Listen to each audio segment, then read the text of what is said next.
Como sabéis, cuando se retransmite la palabra de Dios, aunque lo hacemos desde el principio, hay mucha gente que se conecta. Tenemos hermanos en Las Vegas, parte de una de nuestras iglesias allí en San Francisco. Decirles que hoy hemos abierto un nuevo lugar de culto en la ciudad de Orlando, en Florida, ¿sí? Así que ellos están en este momento en directo, también por primera vez con nosotros. Había hermanos por diferentes partes de la ciudad, pero nos hemos puesto de acuerdo, hemos alquilado una iglesia que no la usan a esta hora, y entonces es la primera vez que los hermanos de Orlando, allí en Florida, se juntan para seguir la retransmisión de este culto en directo. Y habíamos hablado con una universidad en Miami para que nos alquilara un salón precioso, ya estaba todo prácticamente apalabrado, pero nos han comunicado que los maestros, los profesores de la universidad, pues han decidido no alquilarnos el salón de culto porque no quieren correr alto riesgo. No quieren alquilar lugares para hacer reuniones porque está el ambiente un poquito caldeado, y entonces hemos tenido que posponer nuestras reuniones en esa universidad y estamos buscando otro lugar para, Dios mediante, comenzar también en breve en la zona de Miami, también reuniones con muchos hermanos que tenemos por allí.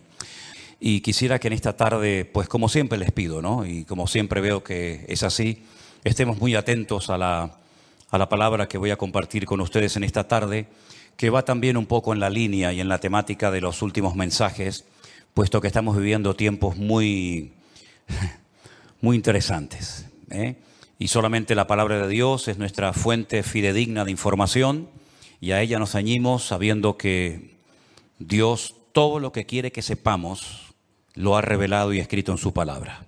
Y lo que no quiere que sepamos, por el motivo que sea, pues no nos lo ha dejado en su palabra, y eso no nos tiene que perturbar, sino lo que tenemos que hacer es ocuparnos en saber lo que dicen las Sagradas Escrituras, sobre todo lo relacionado con lo profético de los últimos tiempos. Estoy leyendo y leyendo otra vez las profecías que se encuentran en Daniel, que él dice la Biblia que las escribía pero no las entendía. Incluso en algunas ocasiones se le dice: escríbelas, séllalas, porque esto no es para tu tiempo. Esto es algo que yo te revelo a ti para que quede registro, pero esto es algo que ha de acontecer en los últimos días, en los postreros tiempos. ¿Y quién no sabe que ya estamos en esos postreros días? Cualquier musulmán le pregunta si ellos saben que estamos en los últimos tiempos. A cualquier judío, a cualquier cristiano con dos dedos de frente, incluso a aquellas personas que no se definen como nada, pero te dicen, por ejemplo, cuando te los encuentras en la calle: esto va a reventar por algún lado, esto ya no aguanta más, algo va a pasar. Bueno, gracias al Señor, nosotros los creyentes podemos estar en paz en medio de la tormenta, porque sabemos lo que va a suceder, y para eso tenemos la palabra de Dios. Oramos en esta tarde, queridos hermanos, pidiendo la bendición de nuestro Dios para este mensaje. Te damos muchas gracias, Señor, una vez más, por esta oportunidad que nos das de aprender, de conocer las cosas que tú has dejado en tu palabra para mantenernos firmes en la fe, para saber cómo actuar, cómo comportarnos en estos tiempos peligrosos y difíciles en los cuales nos ha tocado vivir. Señor, abre nuestro entendimiento para que podamos comprender tu palabra y podamos en esta tarde, Señor, ser fortalecidos en nuestra fe, en nuestra comunión contigo, y que esta palabra sea de bendición para todos los que la van a escuchar, tanto hoy como en cualquier otro momento. Nos ponemos en tus manos y pedimos tu bendición en el nombre de Jesús. Y amén, y amén. Yo lo primero que me gustaría pedirles a todos ustedes, no solamente los que están aquí reunidos, sino también los que están en sus hogares y los que después van a ver estas reuniones. No sé si se han dado cuenta, pero en las últimas semanas han habido centenares, cientos de miles de personas que, debido a todo lo que está ocurriendo, se han metido en, seguramente en muchas otras páginas, ¿no? Pero yo hablo de lo que nos atañe a nosotros, a ver qué es lo que está sucediendo, a ver qué es lo que está pasando. Tenemos ya mensajes en nuestro canal de YouTube que tiene casi 4.000 mensajes. Tenemos mensajes que ya pasan de los 2, 3, 4, 5, 6, 7, 8, 9 millones de visualizaciones. Es algo increíble ver cómo Dios está despertando las conciencias de muchísimas personas en muchas partes del mundo, porque están realmente preocupadas, diciendo, ¿qué es lo que va a pasar? Yo ya digo, lo primero que les quiero pedir a todos ustedes es que mantengamos la calma, por favor. Veo a muchos creyentes nerviosos, angustiados, con miedo, y lo primero que tenemos que tener en cuenta es que el Señor es nuestra paz, que todo está bajo el control de Dios y que aquí no va a caerse ni una hoja de un árbol sin permiso de nuestro Dios. Así que mantengamos la calma, la serenidad, la paz y no dejemos que nada ni nadie nos perturbe. El Señor Jesucristo dice, en el mundo tendréis aflicción. Más claro agua, pero confiad, yo he vencido al mundo. Mi paz os dejo, mi paz os doy, no como el mundo la da. La paz de Cristo es una paz que a menos que tú la tengas no te la puedo explicar con palabras. Y mira que sé explicar muchas cosas y el Señor me ha dado, pues yo creo que algo de sabiduría para explicar muchas cosas de su palabra. Pero explicarte lo que es la paz de Cristo, sinceramente me faltarían palabras para poder explicarte lo que es vivir en cualquier momento y circunstancia de la vida, bajo la enfermedad de un hijo, bajo la muerte de un ser querido, en momentos de guerra, en momentos de necesidad, de crisis matrimonial, problemas de toda índole, explicarte lo que es tener en esas circunstancias la paz de Cristo, prácticamente es imposible hacerlo con palabras, a menos que usted tenga esa paz morando en su corazón. Así que, hermanos, recordemos lo que dijo el Señor, quiénes somos: la luz del mundo y la sal de la tierra. Si me permiten la expresión, guardemos la compostura en todo momento. Porque ahora se nos van a presentar muchísimas oportunidades y ocasiones para dar testimonio y explicarle a la gente, si es que lo sabes, lo que está sucediendo y cómo va a terminar todo esto. Porque la Biblia no solamente te dice cómo va a empezar todo, cómo se va a desarrollar los acontecimientos, sino que además te dice cómo van a terminar los acontecimientos. Y lo que de entrada te puedo decir es que el mundo nunca más volverá a ser el mismo a partir del 7 de octubre. Nunca más Oriente Medio volverá a ser lo que fue. Europa nunca más volverá a ser lo que ha sido. El mundo espiritual ha cambiado radicalmente. Te lo voy a intentar explicar esta tarde. Porque todo lo que nosotros vemos que está sucediendo en este nivel, en esta dimensión de lo natural, es simplemente, como he dicho muchas veces, y lo repito, un reflejo del mundo espiritual. El mensaje de hoy yo lo he titulado ¿Palestina o Israel? Porque se está oyendo mucho hablar en los últimos días, semanas, acerca de Palestina, de Israel y de Palestina. Y yo tengo que hacer un pequeño alto en el camino antes de entrar en lo que va a ser en sí el mensaje y decirte que no hay que ser ni judío, ni musulmán, ni creyente, ni cristiano, ni nada, para saber que nunca, jamás en la historia hubo un Estado llamado el Estado palestino. Nunca existió tal cosa, jamás. Te voy a decir de dónde viene y quién le puso ese nombre a ese territorio de Palestina. Antes de que los judíos llegaran a ese país y declararan el Estado judío de Israel, como se llama, en 1948, estaban los ingleses en aquel lugar. Después de la Primera Guerra Mundial se repartieron el mundo las naciones vencedoras. Y a Inglaterra le tocó lo que ellos llamaban en aquel tiempo Palestina. Así es que no sacaron de allí al pueblo palestino, porque nunca existió un país llamado o un pueblo llamado palestino, jamás. Entonces sería antes de los ingleses, pues tampoco, porque antes de los ingleses estaban los otomanos. Y sabéis que en ese país han estado todos, los omeyas, los árabes, los bizantinos, los hasmoneos, los griegos, los romanos, prácticamente todo el mundo ha estado por allí. Los cruzados con aquellas cruzadas, y decirles incluso que hasta el rey de España es el único rey del mundo que tiene el título de rey de Jerusalén, por si no lo sabían. Es decir, que por ese pequeño territorio, que es un cruce entre lo que se consideraba la Mesopotamia y Egipto o la salida al mar Mediterráneo, jamás ha habido un Estado palestino, nunca. No sé si en algún momento lo habrá, pero jamás en la historia ha existido tal cosa. ¿De dónde viene entonces el tema o el término Palestina? Realmente el título, el nombre de Palestina fue un castigo del Imperio Romano a los judíos. Me explico. En el año 132 después de la era de Cristo, después del nacimiento de Cristo, hubo un hombre llamado Bar Kokhba. Su nombre significa hijo de la estrella, Bar, hijo, Kokhba, estrella. Bar Kokhba era un judío que fue declarado el Mesías, el verdadero Mesías de Israel. Ustedes saben que el sueño dorado de Israel ha sido la restauración de la monarquía con un rey descendiente de la tribu de Judá. Y este tal Bar Kokhba, el hijo de la estrella, fue apoyado de una forma tremenda por un rabino muy famoso de la época llamado Rabí Akiva. Rabí Akiva, haciendo una pésima interpretación de un texto del Antiguo Testamento donde dice que el hijo de la estrella, hablando del verdadero Mesías, reinaría, apoyó de una forma tremenda a Bar Kokhba y emprendió una rebelión en contra del Imperio Romano.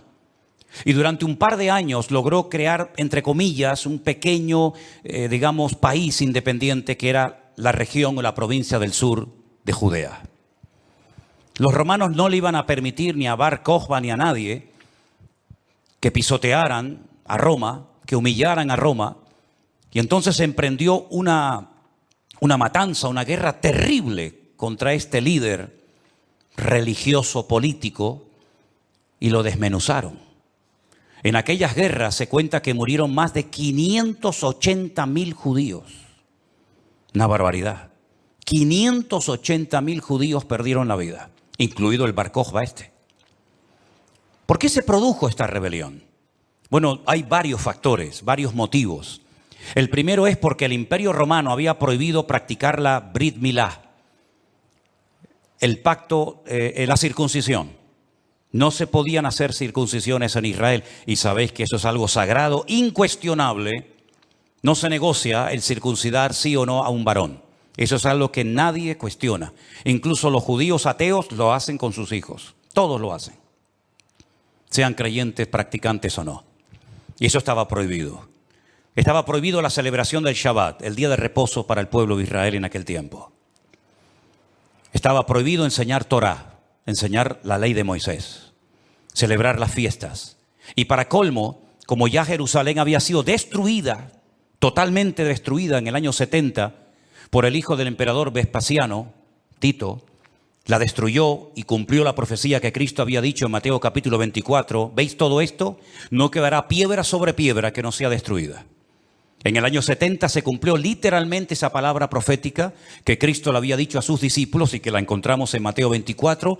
Y la ciudad de Jerusalén fue destruida completamente, incluido lógicamente el templo. Los tesoros del templo, que eran incalculables, se llevaron a Roma. Y su padre, Vespasiano, construyó un templo, pero a la muerte, el famoso Coliseo Romano, que todavía lo pueden visitar los que quieran.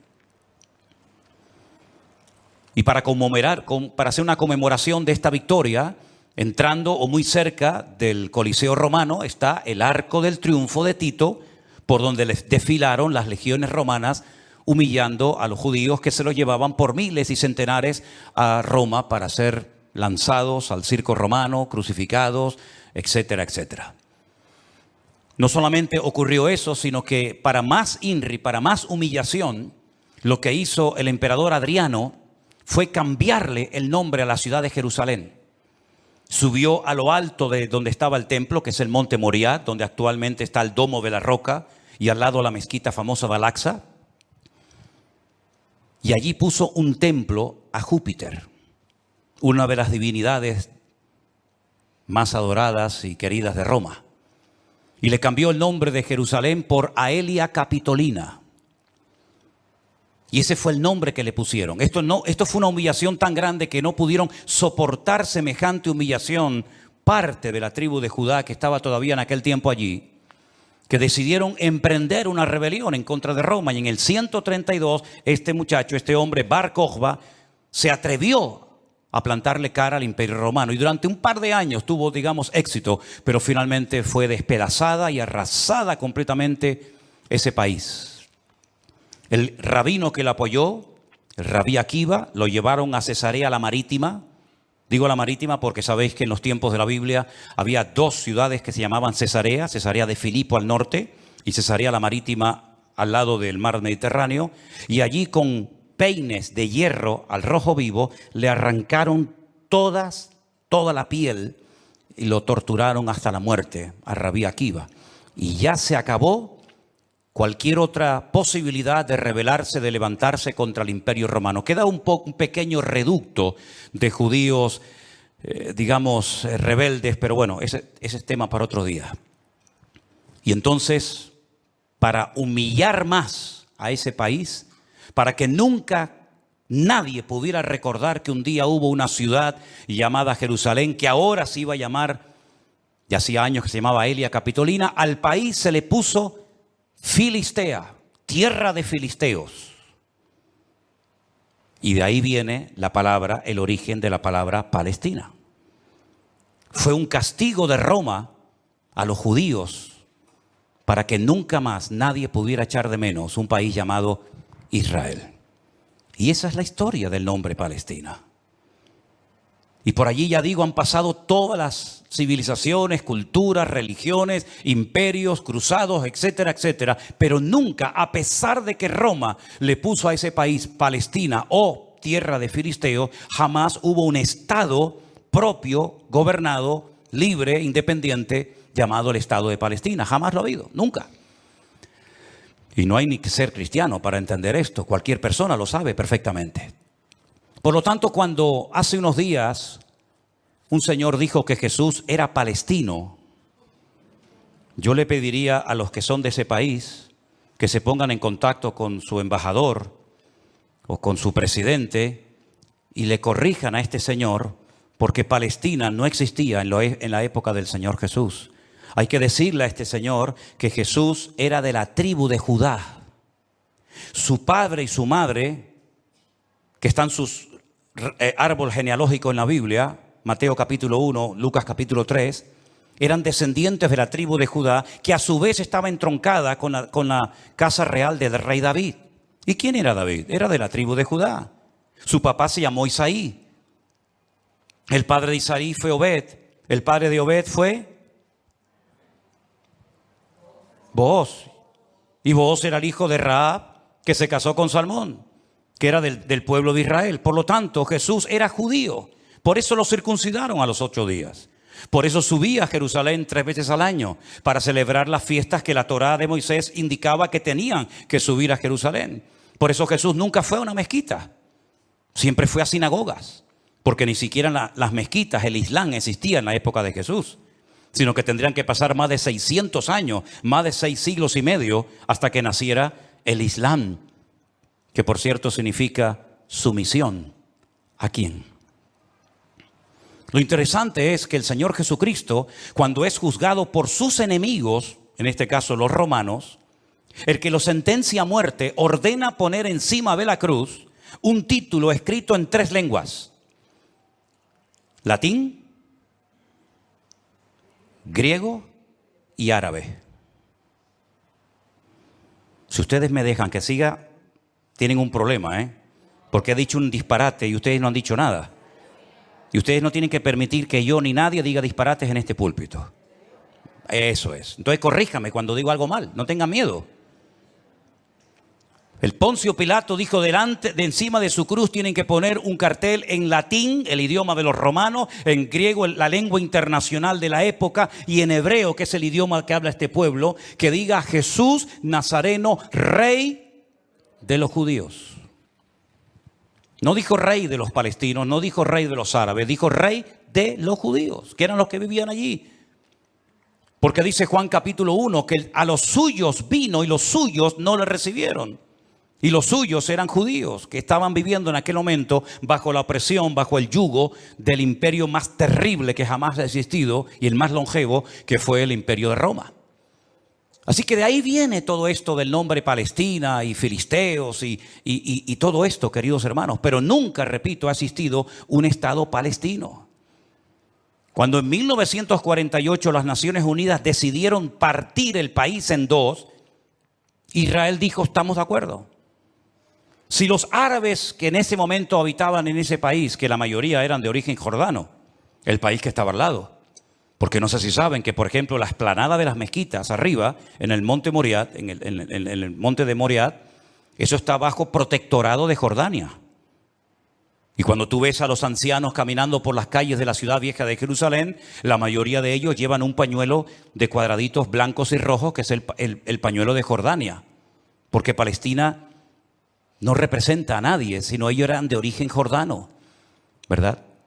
Y es interesante notar que Israel en ese año decidió quedarse con los territorios que las Naciones Unidas decidieron darle. Y los árabes dijeron rotundamente no. Que yo digo, si hubieran sido listos en ese momento, hubieran dicho, vale, nos quedamos con la mitad y ya con la mitad, ya que es mía, después podemos hacer otro tipo de presiones, pero por lo menos ya tengo la mitad. Y es que si dices que no, al final no vas a tener ni lo que tenías. Durante todos estos años, desde 1948 hasta hoy, ese país siempre ha estado en guerra, o preparándose para una guerra, como dicen allí. Y la cruda realidad es que ese pequeño pueblo ha ganado todas las guerras. No ha perdido ni una. Ha desbaratado naciones tremendamente poderosas con un poderío militar espectacular. Y cada vez que gana, lógicamente, extiende el terreno. No podían entrar los judíos a la ciudad vieja de Jerusalén. ¿Saben la tortura que es para un judío estar viviendo en Jerusalén y no dejarte entrar a la ciudad de Jerusalén y poder acercarte y tocar el Kotel Hamarabí, el muro de los lamentos para orar a Dios? No podían hacerlo. Desde 1948, que entraron allí, hasta 1967, en la guerra famosa de los 6 días, los judíos veían de lejos.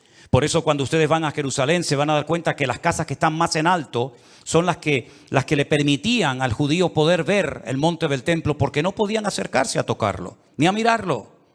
Y no solamente desde 1948, desde hace muchos siglos tampoco podían estar allí.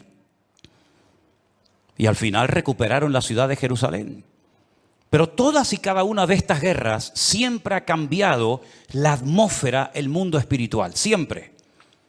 Porque algo que tenemos que tener presente es que el mundo natural refleja lo que está pasando en el mundo espiritual, ni más ni menos. Y me gustaría con algunos textos de la Biblia demostrarles que el mundo espiritual es tan real como este mundo en el cual nos movemos tú y yo como pez en el agua. En el libro de Daniel, en el Antiguo Testamento, este hombre está cautivo en Babilonia. Las tribus del sur, Judá y Benjamín, han sido derrotadas, han sido humilladas por las tropas de un tal rey Nabucodonosor. Son llevadas cautivas por 70 años a Babilonia. Algunos se preguntarán, ¿y por qué fueron llevados cautivos a Babilonia justamente 70 años? Bueno, primeramente por su desobediencia, por su rebeldía, por no haber querido arrepentirse. Muchas veces el Señor le mostró a Ezequiel en visión los pecados terribles que ellos hacían en la intimidad, que nadie los sabía, pero que Dios los conocía perfectamente. Y dice que se lo llevaba en visión y le decía, métete por el agujero de esa pared y mira lo que están haciendo ahí adentro, a ver si no son dignos de mi ira y de mi juicio, ¿verdad? Y por 70 años son llevados a Babilonia para que la tierra descanse en una celebración que todavía, en una ley que todavía los religiosos, los agricultores religiosos practican, otros no. Y es la ley de la Shemitah. La Shemitah es una ley que obliga al agricultor, al que se dedica a los labores del campo, a dejar reposar la tierra un año entero. No se puede trabajar la tierra. Nosotros estuvimos este año, creo que fue este año, el año pasado, y veíamos muchos campos muy bonitos, muy bien arados, muy bien trabajados, y otros campos totalmente como abandonados, llenos de malas hierbas, y nos decían, estos son los campos de los agricultores religiosos que no van a trabajar durante este año. Por la ley de la Shemitah, que es el descanso de la tierra. Dios preparó un día a la semana para el descanso del hombre, para que usted no sea una máquina de trabajar y trabajar y trabajar, sino que también reconozca que hay un Dios que creó el universo, la tierra, y nos da la familia y los hijos para disfrutar, y no que usted se ponga con 70, 80 o más años de la vida y lo único que ha hecho en toda su vida es pagar deuda, comprar cosas y trabajar ¿verdad? Como un esclavo, y al final se le fue la vida trabajando Cuando el Señor dice, detente, cesa toda actividad y descansa como mínimo tú, tus empleados, tus bestias, tus animales durante un día a la semana. Y así reconocen la obra creadora de Dios y así renuevas tu fuerza para empezar una nueva semana con la bendición de Dios. Pero también la tierra, el Señor la cuida, porque dice la Biblia que la tierra es de Dios, no es del hombre. La tierra de Israel no es de los judíos. La tierra de Israel, ese territorio tan pequeñito, no es de los palestinos. ¿Quién es el dueño de la tierra? Es Dios, lo dice en su palabra. Del Señor es la tierra y su plenitud. Y dice la Biblia que durante los 490 años que vivieron allí cuando entraron con Josué, nunca cumplieron la ley del reposo de la tierra. Por lo tanto, la tierra necesitaba descansar 70 años. 70 por 7, ¿cuánto es? 490. Después de los 70 años de cautiverio, logran volver otra vez a su país, restauran el muro, restauran la ciudad, restauran el templo, vuelven otra vez a la vida normal, digamos. Pero sin embargo, antes de salir, hay un hombre llamado Daniel que escribió un libro extraordinario, donde él nos habla de cosas que habían ocurrido, que les habían llevado a esta situación terrible, y cosas que iban a ocurrir en el futuro. Pero una de las cosas que Daniel cuenta muy interesante es el conflicto, la guerra, la realidad del mundo espiritual. Por ejemplo, podríamos leer muchos pasajes, pero en Daniel capítulo 10, a partir del versículo 12, la palabra de Dios dice así. Entonces me dijo, Daniel, no temas, porque desde el primer día que dispusiste tu corazón a entender y a humillarte en la presencia de tu Dios, fueron oídas tus palabras y a causa de tus palabras yo he venido. Está hablando con un ángel que se le ha presentado a Daniel, ¿sí?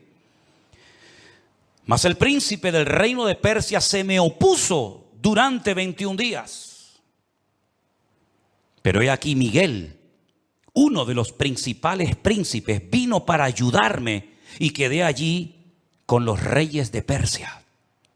Intentaremos explicar esto lo mejor posible. He venido para hacerte saber lo que ha de venir a tu pueblo en los postreros días. Porque la visión es para esos días. No es para el tiempo de Daniel, es para los postreros, los tiempos finales. Mientras me decía estas palabras, estaba yo con los ojos puestos en tierra, enmudecido. Pero he aquí uno con semejanza de hijo de hombre tocó mis labios. Entonces abrí mi boca y hablé y dije al que estaba delante de mí, Señor mío, con la visión me han sobrevenido dolores y no me queda fuerza. ¿Cómo pues podrá el siervo de mi Señor hablar con mi Señor? Porque al instante me faltó la fuerza y no me quedó aliento. Y aquel que tenía semejanza de hombre me tocó otra vez y me fortaleció y me dijo, muy amado, no temas, la paz sea contigo, esfuérzate y aliéntate. Y mientras él me hablaba, recobré las fuerzas y dije, hable mi Señor, porque me has fortalecido. Y me dijo, ¿sabes por qué he venido a ti? Pues ahora tengo que volver para pelear contra el príncipe de Persia. Y al terminar con él, con el príncipe de Grecia, que vendrá. Pero yo te declararé lo que está escrito en el libro de la verdad, y ninguno me ayuda contra ellos sino Miguel, vuestro príncipe. Aquí está hablando de príncipe, el príncipe de Grecia, el príncipe de Persia. Habla de un arcángel tremendamente poderoso que aparece en pocas ocasiones en la Biblia llamado Miguel, que dice que es el príncipe que protege al pueblo de Israel de ser aniquilado y destruido. Porque una cosa que les quiero decir y que os quede clara, y me da igual si estáis de acuerdo o no, me da igual, créame, pero te lo tengo que decir. Recientemente se le preguntaron a altas autoridades de Hamás y le dijeron, si pudierais elegir entre tener todo el Estado de Israel, todo el territorio, de norte a sur y de este a oeste para ustedes, o la destrucción, la aniquilación total y absoluta del pueblo de Israel, ¿qué elegiríais? ¿Sabe la respuesta, no? Preferimos que no exista ni un solo judío sobre la faz de la tierra antes de quedarnos con todo su territorio. Porque no es que quieren quedarse con todo el territorio, es que quieren arrojar al mar o al desierto para que muera toda la población de Israel, que en este momento está alrededor de unos 15 millones de personas más o menos repartidas en varias naciones de la tierra. ¿Quién puede negociar con alguien que te quiere matar? ¿Quién puede negociar con alguien que viola a tus hijos y los quema delante de tu presencia? ¿Quién puede negociar con alguien que le abre el vientre a una mujer embarazada y le saca a su hijo que aún está con vida? ¿Quién puede negociar con alguien que te odia y que el sueño de su vida es destruirte a ti y a toda tu descendencia? ¿Quién puede negociar con semejantes salvajes? Fijaros que ya no digo animales, como decía hasta el otro día, porque no quiero ofender a los animales. Pero aquí encontramos una realidad espiritual. Daniel estaba orando, estaba ayunando por 21 días, 3 semanas seguidas, y la respuesta a su oración no venía la respuesta a su oración. Y finalmente se le presenta un ángel y le dice: desde el primer día que te pusiste a orar, tu oración llegó a la presencia de Dios. Y entonces, ¿por qué no vino la respuesta? Porque el príncipe de Persia se me oponía. Había interferencias, por decirlo de alguna manera, en el mundo espiritual. ¿Quién es el príncipe de Persia? Un poder espiritual, un príncipe de las tinieblas que no quería que Daniel recibiera la revelación y la información de lo que le iba a pasar a su pueblo a corto y a largo plazo. Y con esto coincide lo que se ha leído esta tarde desde este mismo púlpito, la famosa armadura del cristiano en Efesios capítulo 6. Donde el apóstol Pablo dice: nuestra lucha ahora como creyente no es contra sangre y contra carne, no. Esa ya no es nuestra batalla, esa ya no es nuestra lucha. Nuestra lucha, que existe y es real, es contra principados y contra potestades, contra los gobernadores de las tinieblas, contra huestes espirituales de maldad en las regiones celestes. Y por eso Pablo describe la armadura del soldado romano, pero dándole como una aplicación para que el cristiano pueda vivir en todo momento bien armado, bien preparado, bien listo para poder enfrentar ese conflicto espiritual que todo creyente sabe perfectamente que está librando. Fijaros que las últimas palabras del apóstol Pablo cuando escribe a Timoteo le dice: he peleado la buena batalla. No ha sido fácil llegar hasta la meta, Me han torturado, me han apedreado, me han puesto en la cárcel, etcétera, etcétera. Y he peleado la buena batalla y he acabado la carrera. A Timoteo, cuando está pasando un momento de desánimo, de caído en su espíritu por las presiones y las luchas que está llevando a cabo en la iglesia que está pastoreando en Éfeso, le dice: pelea la buena batalla, echa mano de la vida eterna, sufre penalidades como buen soldado de Jesucristo. Yo sé que por ahí se ha predicado un evangelio aguado, un evangelio donde ven a Cristo y todos los problemas se te van a solucionar. No es verdad. Dios te va a dar gracia, paz y fortaleza en medio de los problemas. Pero muchos problemas no van a desaparecer por el hecho de que ahora usted se ha convertido a Cristo. Si le han predicado otra cosa, no es mi problema, pero sí es mi responsabilidad decirle que la vida no es fácil, ni para el ateo ni para el creyente.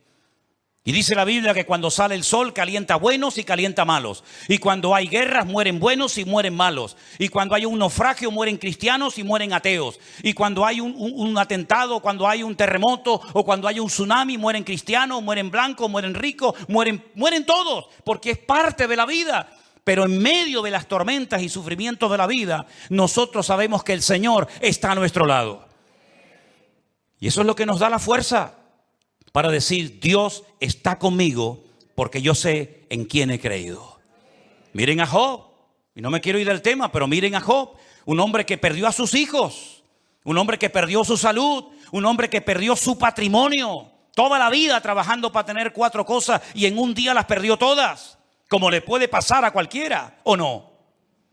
Sin embargo, cuando su mujer le dice: maldice a Dios, ¿qué tipo de Dios tienes tú? Que hoy te da y mañana te quita, ahora te sana y mañana te enferma. Y le dice: como cualquier persona incrédula, insensata, has hablado. Yo sé en quién he creído y aunque Dios me mate, yo lo voy a seguir adorando, porque yo sé que mi Redentor está vivo. Podemos tener paz en medio de la tormenta, podemos dormir en paz, como dice la Biblia: en paz me acostaré y asimismo dormiré. Porque solo tú, Señor, me haces vivir confiado. Y aunque un ejército acampe contra mí, no temerá mi corazón. Porque el Señor es mi luz y mi salvación. Son promesas que las hemos interiorizado en nuestra vida y no es como un mantra que lo tengo que repetir para autoconvencerme de que Dios está conmigo. Es que no me tengo que autoconvencer de nada. Él mismo me da testimonio a mi espíritu de que no estoy solo en medio de las luchas de la vida. Y el pueblo de Israel no es que sea el mejor pueblo del mundo, Yo no estoy aquí para hacer, digamos, una disertación a favor de unos que son muy buenos y otros que son muy malos. Yo no estoy aquí representando a nadie. Yo solamente represento a mi Dios. Y mi Dios no se casa con nadie. Y mi Dios ama a todo el mundo por igual. Y mi Dios no hace acepción de personas. Y todos los seres humanos, me da igual son palestinos, o son judíos, o son canarios, o son latinos, o de donde sea. Todos los seres humanos tenemos que arrepentirnos delante de nuestro Dios por nuestros pecados. Y aquí no hay ni buenos ni malos, sino que aquí cada uno tiene que ser consciente de que no hay justo ni aun uno delante de la presencia del Señor. El mismo Señor Jesucristo, y hoy lo leía en el Evangelio de Mateo, le decía a los judíos: si no os arrepentís, todos pereceréis igualmente. Por lo tanto, mis queridos hermanos, lo importante es saber que estamos en una guerra espiritual porque estamos a punto, y lo vamos a ver, que todo va a cambiar. La película que hemos vivido hasta el día de hoy, nuestra vida ha sido como una especie de película con diferentes actores, diferentes escenarios, ¿verdad? El escenario va a cambiar completamente. Los actores van a cambiar. El guión va a cambiar. Y cuando está a punto de producirse un cambio en el mundo significativo que afecta a miles y a millones de personas, hay siempre guerra en el mundo espiritual. Miren cuando Cristo nació, la guerra espiritual que hubo. Comenzaron a asesinar niños, ¿verdad? Comenzaron una serie de revoluciones porque cada vez que va a haber un cambio que va a afectar la economía, la política, la vida social, etcétera, siempre hay un conflicto espiritual tremendo. Daniel estaba orando porque quedaba pocos años, poco tiempo, probablemente estaba por el año 68, máximo al 69 de la liberación, ¿verdad?, del pueblo, y Daniel estaba no preocupado, pero sí indagando, leyendo las escrituras, orando y ayunando, porque sabía que se avecinaba, se oteaba en el horizonte un cambio tremendamente significativo. Miles de personas por fin iban a poder volver otra vez a su país. Iba a haber una masa de gente que iba a ir de un lugar a otro. Y esos cambios, hermano, no se producen por casualidad. Esto que estamos viendo, que ayer llegaron 1000 al Hierro, el otro día 600 a Lanzarote, el otro día no sé cuántos al Hierro, todo eso no es producto de la casualidad. Satanás está cambiando la escena mundial. Y lo vamos a notar en pocos días, en pocas semanas. Esto va a ser completamente diferente. Y los que tengamos la oportunidad y el privilegio de volver a Israel, porque vamos a volver a Israel, no nos vamos a encontrar al Israel que hemos conocido por más de 20 años. Nos vamos a encontrar a la gente de una forma diferente, una actitud diferente, una atmósfera completamente diferente, porque estamos en una guerra espiritual tremenda. Cuando se lee la famosa armadura del cristiano, se enfatiza mucho que la espada es la palabra de Dios, el yelmo o el casco del soldado representa la salvación, el escudo representa la fe. Pero si ustedes prestan atención a esa armadura de la cual Pablo nos está hablando aquí en Efesios capítulo 6, lo primero que él hace cuando escribe la carta es orar para que los ojos de vuestro entendimiento sean alumbrados y tengáis espíritu de sabiduría y de revelación en el conocimiento de Él. Pablo dice que a los incrédulos Satanás les cegó el entendimiento. Y uno dice, ¿cómo? ¿Cómo es posible que gente tan inteligente, capaz de hacer cosas tremendas, cuando le hablas de la Biblia no se enteran de nada? Son como ciegos, como analfabetos espiritualmente hablando. Capaz que el tipo es un matemático, un científico espectacular, pero cuando le hablas de las cosas del reino, de las cosas espirituales, dice que para él son locura, no las entiende. Yo incluso he hablado con muchísimos rabinos judíos que se saben libros de memoria de la Biblia y les he hablado, por ejemplo, de Daniel y me dicen literalmente, no entiendo lo que estoy leyendo, no lo entiendo. Y uno se queda sorprendido porque se cumple lo que dijo Isaías. Dale esto al que sabe leer y te dirá, no lo entiendo. Y Pablo dice que esta armadura representa la verdad, la justicia, la paz, la fe, la salvación y la palabra de Dios. Fíjate qué palabras tan interesantes. Dice que ceñid vuestros lomos con la verdad, con la coraza de justicia, calzados los pies con el apresto del evangelio de la paz, coger el escudo de la fe, tomad el yelmo de la salvación y la espada del Espíritu, que es la palabra de Dios. Estas 6 cosas, estos 6 elementos están en el punto